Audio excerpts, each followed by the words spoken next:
Welcome to the Mythcreant podcast. I'm Chris. And I'm Oren. Now, you listeners all know me as a voice on this podcast, but did you know I also have a physical presence with a body and everything?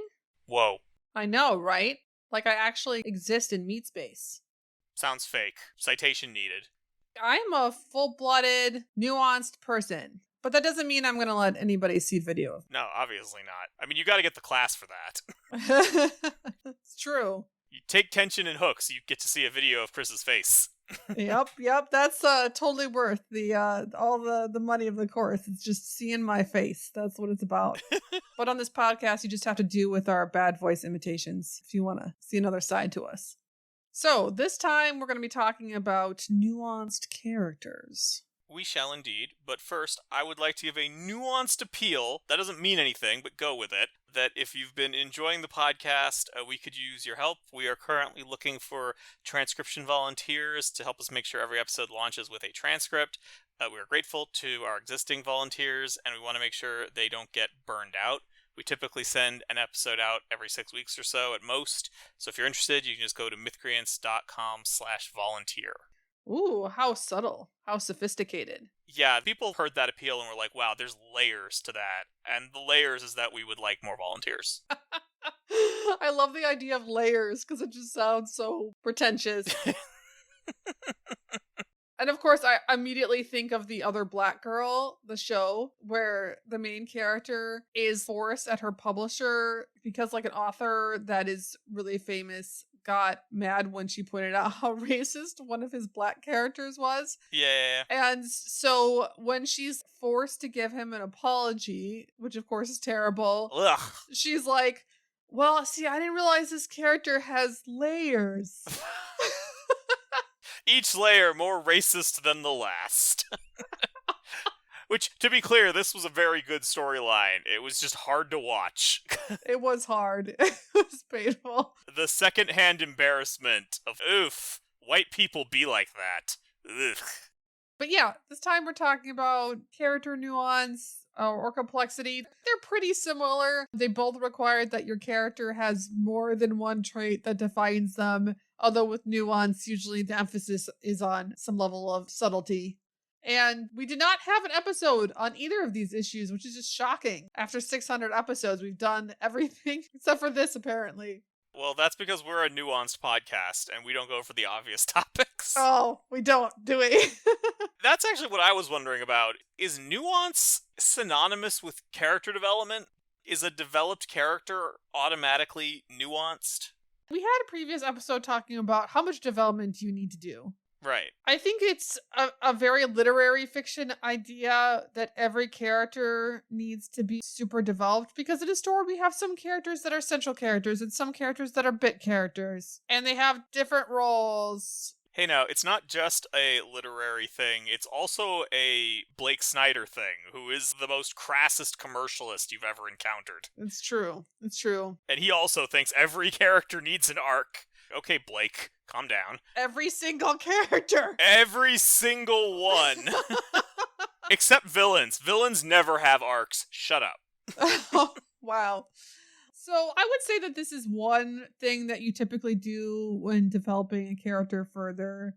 But of course, how much you want to do it depends on the presence of the character. In particular, the more nuance and complexity just requires more time to communicate clearly. So generally, the smaller the character's presence is, the less time they have on the page, less complex they should be, because you want distinctiveness first. First, you want to be able to distinguish them from other characters, and for that, they need to have a memorable trait. And if you make them super complex and give them a half a dozen different traits and they only say 2 lines in a scene, yeah, that's a lot. it's not going to work out. But the more you show the character, the more you kind of need them to be complex to stay interesting. And the nuance usually is we're just taking that and making it so there's a little bit of subtlety involved, maybe a little bit of subtext. Ooh, I know writers use subtext and they're all cowards. So that's kind of what it is. And again, if the character is important, they can just get boring or tiresome. And this is most common with villains, and we've talked about this with villains before, that a villain that is just pure evil and is actually on screen and talking gets dull really fast. But it can happen with other characters. We can talk about how it happens with other characters. It's just for different reasons. Like for a side character, it tends to happen. Nuance and complexity tends to be lost just because, again, we want them to be a full-fledged character because they're like the main character's best friend or something. Mm-hmm. But in the plot, we always use them for the same thing. Like telling the main character not to go do anything fun.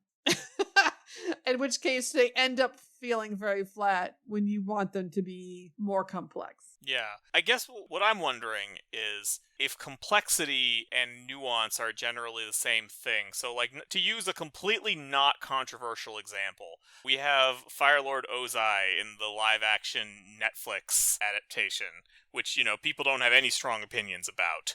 A very normal way people feel about that show. Yeah, honestly, I really want to talk about the animated Avatar versus live action, even though everybody's gonna get mad at us. The live action one, you certainly see more of what Ozai is doing, right? It goes into more complexity about the way that he is manipulating his children, whereas in the animated version, he's pretty flat. He does abuse his children, but in a very straightforward way. And is that nuance? Is his character more nuanced now? Yes. Yes? Okay. Yes, because we've softened the edges a bit. He's not as exaggerated. Yeah. For instance, when we have a scene in season 2 where he tells Azula that, hey, look, Zuko found the Avatar, and that's a good thing. In the animated version, maybe he praises Zuko at the very end when he thinks that Zuko has killed the Avatar, but him just saying good things about one of his children is different. So yeah, I would call that more nuanced. Notably, he is doing that to manipulate Azula, not because he suddenly feels warm feelings for Zuko. Right, but he's not cackling, or when we're talking about nuance, we're talking about adding a little more realism to the depiction and having it not be quite so exaggerated. I would say that an evil character who is doing evil things but not cackling, and waving a knife around has gained a little more nuanced. If we were to put it on a large spectrum, right? Not that they're super nuanced. I think people tend to assume when you say nuance, especially in regards to a villain, you are making them more morally ambiguous, which is not really the case here, right? Ozai's not any less evil in the live-action version. You just see a little bit more of the process of how he does things. And, he's just a little more active. But I mean, you could make him more morally ambiguous, and that could be a form of nuance. Yeah, I think. You could. You could do, many things to express nuance. I think a lot of times, if people are thinking about what is the most nuance, what if we nuance maxed our characters? Oh God, Chris. That's when we get things like people loved in The Last of Us. I remember one patron was talking about a character that was setting down a plate in front of the other and then turning it so the meat is in front, which is a thing that servers at fancy restaurants do. Mm-hmm. And that's like a small, subtle little thing that enriches the depiction. If we were talking about super nuance, we can talk about all these little signals that are designed so that people don't have to pick up on them. But if you do pick up on them, they enrich your experience. Kind of like subtext. That's how subtext should be. You should not have to pick up on super subtle subtext to enjoy the depiction, but it should enrich the depiction if you do pick up on it. There's things like that, but I think we can put this on a big scale and say that if a character becomes less cartoonish, they're generally more nuanced to some extent. Because when I think of a character that they made more nuanced, like the first one I think of is Garothan from Murderbot, the book versus the TV show. Yeah, absolutely. And that is a case where we made the character more morally ambiguous, because in the book, he's just a jerk. Yeah, he's just a hero hater, and he's very shallow and flat. Whereas in the TV show, he has deeper motivation, and he's probably my favorite character. Yeah, no, he's great. Again, there's a depth to it that I think helps with the nuance, where we know that he has a background in working for the corporations, and that was really bad. And that drives his fears about their safety. That makes him suspicious of Murderbot. And so we can kind of see that come through. Yeah, the fact that he and Murderbot are both much more conscious of how dangerous the world is than the other characters really helps bring that character out. And there's like a tiny bit of that in the original book, but it isn't really used for much. whereas in the TV show it's really developed, and those two characters have a lot in common, which motivates them to not like each other, which I find fascinating. I thought that was great work. Yeah, and that's a form of nuance in itself. They don't like each other, but they have something in common that they can, in some places, actually agree sometimes. So we have subtleties to how this works, and it's not just a flat, I hate you, no, I hate you. Those subtleties make it more interesting to spend more time with the character for longer. Going back to Avatar and getting in trouble again. Yes, more Avatar. The thing that was so fascinating to me, okay, not that the live action Avatar was a good project to greenlight. Yeah. Because it just didn't have enough to do. But I didn't really appreciate until I saw the first season of the live action the fact that when we look at an animated cartoon like Avatar The Last Airbender, our expectations for characters and the level of realism and subtlety they have is different. We expect a cartoon character to be less nuanced and more exaggerated. And I think it really just goes with the lower level of realism of the animation itself often, and the simplified character designs. And those things just go together aesthetically, and we just accept a depiction that is more exaggerated. And some of the characters in Avatar, that Last Airbender, the animated version, are cool because they're not nuanced, but they stand out so strong. And a key one is Azula. We don't have to talk about her issues with Ursa that pop up at the very end, which we don't really see that much of earlier. The second most cursed discourse in all of Avatar fandom. But for most of the show, Azula is just delightfully evil. She's really competent, which makes her a good villain. And when she actually starts acting nice to Zuko, we're very suspicious. And that gives her depiction a little bit of complexity because we see her have a pair of friends and actually act like a sister to Zuko, kind of. A little bit, when it's in her interests. A little bit. In like the beach episode, for instance, when it's in her interests.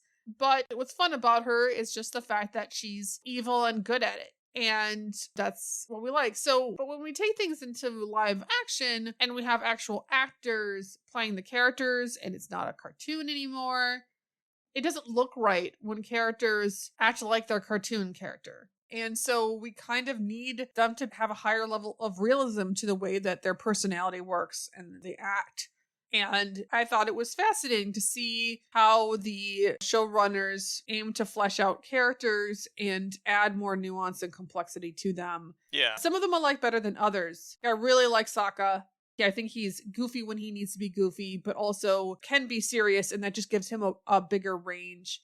One character that's been interesting to look at is Iroh. Yeah. The Iroh in the second season, I've concluded that Iroh is actually not as nuanced or complex as the animated version, and that has been a disappointment. Yeah, or at least the things they gave Iroh in the live-action second season to try to make his character deeper are completely removed from what Zuko is doing, because they decided to play up his war guilt, which is totally reasonable. I can totally see where they came up with that idea, but Iroh's war guilt is just, he's having a separate arc from whatever Zuko is doing, and one of the side effects is that their relationship isn't really that strong in the live action. Yeah, there's definitely a cohesion issue there in the plot. But when it comes to just the character, one thing about the animated version is that Iroh is a very jolly character who always sees the bright side and is always good-spirited.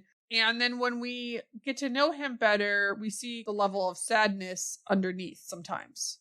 Like when he, decides to take time off for his, I think it may be the anniversary of his son's birth or death. Death, yeah. And so he, we see that he's really cheery and he's cheering people up and he seems to be having a good time. And then he goes to the tree where his son died and we see that this is his way of mourning his son. Yeah. The thing that's, of course, left out of the animated version is the fact that we don't really see him reckon that much with the fact that he was a general who caused lots of deaths. Yeah. He just seems to be over it. So I can definitely understand the showrunners wanting to loop back on that and make that part of an arc for him. The problem is that the Iroh in the live action show is just very sad. Yep. He's not jolly anymore.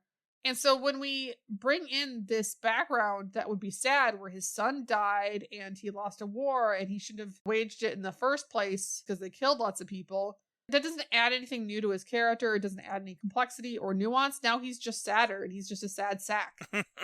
Yeah. And if we had done that in the animated version where he is jolly, it probably could have added more range to him. But since we've already made him sad, when we add that, we're not seeing other sides of the character. And so it's not enriching in the same way. Yeah, that's true. So how do we go about taking our own characters and making them more nuanced?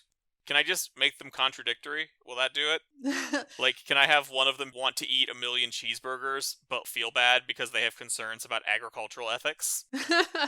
I honestly think that you can do contradictions. The key is that you have to be able to communicate them to the audience, which can be tricky sometimes. So if your character berates somebody for not being conscious enough about food choices and then goes and eats a bunch of cheeseburgers. Yeah. Right? We need to know about why that was. We need to have a really clear picture of how those two things fit together. And in real life, people, of course, can have all sorts of cognitive dissonance in their brain that they use to hold contradictory ideas if it serves their interests. But that would be really hard to put on the page. Also, even if you could realistically portray it, is that really someone you want as a major character in your story? Like, God, imagine how annoying that would be. Very annoying. Imagine meeting that person in real life. The person who was like, yeah, no, other people should have responsible food choices, but I'm different, so I get to eat the cheeseburgers. I'm actually a philosophical zombie, so it's fine for me to do it. Whereas if you had a character that was like, they were eating a really strict diet, and then they felt good about that, and then they braided somebody else, and then something devastating happened to them, and they just feel a sense of despair and give up, and we're like, oh, it doesn't matter anyway, I'm gonna binge on cheeseburgers. Then we could see, like, what is the reason we have shifted gears here? That's an instance where a character is actually changing because something emotionally impacts them. If we have a weird contradictory idea that just continue to coexist, like, I hate all of these people except for that person. Yeah. What is their framework? Well, I hate all of those people because I've learned they're all lazy. But that particular person, I don't think is lazy. Therefore, they're okay. Yeah. And what is going on that allows these two things to coexist? And I think those kind of contradictions, they can be really rewarding and really interesting. It's just, it does take more time, again, which is one reason why complexity requires time in the story, so that it looks like it's part of the same character and the character is not just being inconsistent. I'm trying to think, if you're developing your character, do we think that they are going to become nuanced as part of that process, or is making them nuanced a specific job you would set out to do? I mean, it may depend how you develop them. The thing that I tell people to do when they're developing a character that's supposed to be complex is that we don't want to just take all of the obvious choices because we end up with a stereotype. So if you're like, oh, my character is a nerd, and then you're like, okay, where should they work? Oh, well, they're nerds, so they work at the library. Okay, well, what do they look like? Well, they're a nerd, so they got wimpy muscles and they're small and then bent over and have glasses. Like, if that's your chain of thinking, where you're just linking all of the traits that seem intuitive to you to go together, what you're actually doing is pulling from a stereotype, and that character is going to come off as very one note. Yeah, that's true. So the first thing you need for complexity is to create some contrast, where it's like, okay, my character is a nerd. What do they look like? Oh, well, actually, they work out at the gym every morning, so they're buff. And that's how we start to get that complexity. And then for nuance, you want some level of depth. And this is where it can help people to come up with a character's backstory and other details. The key, though, is that you have to know when to, like, not include those in the story. It can be helpful to be like, okay, well, why does this person go to the gym? Well, maybe they're really self-conscious about their appearance. And then that allows you to, when you are putting them on the page, be like, okay, what would a self-conscious person do in this situation? And then subtly change their behavior to be more self-conscious, and you get more nuance from that. I don't know, Chris. I was watching a video about Brandon Sanderson's tips for your first novel, and he starts with this tip about do a little interview with your character. I'm like, okay, I've seen this writing tip before. And then he's like, you might want to put this in the story. Like, no. Don't put that in the story. Brandon, no. Brandon! No, you were the chosen one. You were supposed to defeat the dark side, not join it. He's like talking about epistolary stories. And look, I love epistolary stories, But epistolary as a concept isn't a reason to just put your getting into character interview right there on the page. Come on, Brandon. No. Oh, man. Yeah, this is why I don't listen to people's storytelling advice a lot. Although in that same video, he does a pretty good job of describing through lines, which I was surprised by. Yeah, people are getting better. People are learning. He doesn't call them that, obviously, but the terminology is less important than the idea. I mean, the funny thing is when I read, the book that the 3-act structure came from, I forget what it's called. Are we talking about Sid Fields? Yeah. No, the older guy, the Prussian who's racist against Polish people. No, no, that's not through a 3-act structure. Oh, right, that's Freytag's Pyramid. That's Freytag's Pyramid. It is Sid Field. Like, I can tell that he is trying to describe a through line or a plot framework. He just doesn't have any conceptual way to say it. So he just says, your beginning and your end a half a dozen times. I should make it clear that Sid Field's book did not originate the concept of the 3-act structure, but his book is the one that a lot of people are referencing when they talk about the 3-act structure. Popularized. It's the most popular version. Or at least became a defining idea of it. I don't know how popular it was before he wrote his book. It may have already been popular in other forms. It's just his version of it became very popular. Any case, so characters and nuance. Yeah, we have those. It can be really hard if this is somebody who's a little different from you because, again, I found that when people are talking about characters with representation, for instance, what they want is the nuances. What they want is the small things. And those are small things that are things that people don't talk about very often. They don't tend to put in books. For example, I had a beta reader read one of my stories, and she was strangely happy that I had my main character put her hair in a ponytail before she went out. And she was like going to be going through a hike through the post-apocalyptic woods overgrown area.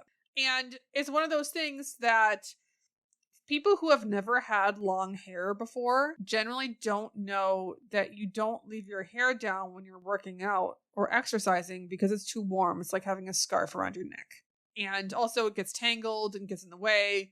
And so like if you're going to go work out, you put your hair back. And so I've seen, for instance, people who just grow their hair out for the first time and they often just don't know that. But are women and other people who've had long hair for a while, are they going on online all the time talking about how they put their hair in a ponytail? No, because it's taken for granted. It's a small thing. They just do it. And so that's one of those things that's really hard to do if you don't have personal experience to find those types of small details and include them. This is why actors, I've seen sometimes they just observe people to try to get some of those small nuances in how people behave.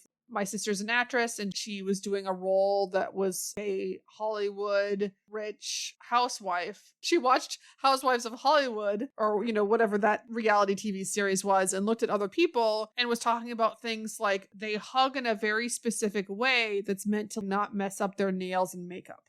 I could see how that would be something you would probably not arrive at from first principles. You would need some experience with that. So what you're telling me is that if I want to write nuanced characters, I have an excuse to stalk people? That's where we've gotten here on the Mythcreants podcast with our legally binding ideas. Oh man, again, I feel like that's a problem that's always just going to be really hard to solve. If you want to get those subtleties that people don't talk about. Sometimes if you are trying to represent somebody who's different than you, just getting a consultant to give you ideas for subtleties is not a terrible way to go. Because again, it's not that they're impossible to research, but they are very difficult to research. And people watching in some cases might work, but that takes a lot of time, a lot of effort, and you might not get very much from it. I don't know of a really easy solution to this one other than just hiring somebody or talking to somebody if you have a good friend that has whatever personal experience and talking to them. Because those are kind of subtleties that really do help make people feel represented in the story and help make a character feel relatable. Well, with that, I think we can go ahead and call this episode to a close. If you learned a few nuances about characters that you didn't know before, support us on Patreon. Go to patreon.com/mythcreants. And before we go, I want to thank a couple of our existing patrons. First, we have Amon Jaber. He's an urban fantasy writer and a connoisseur of Marvel.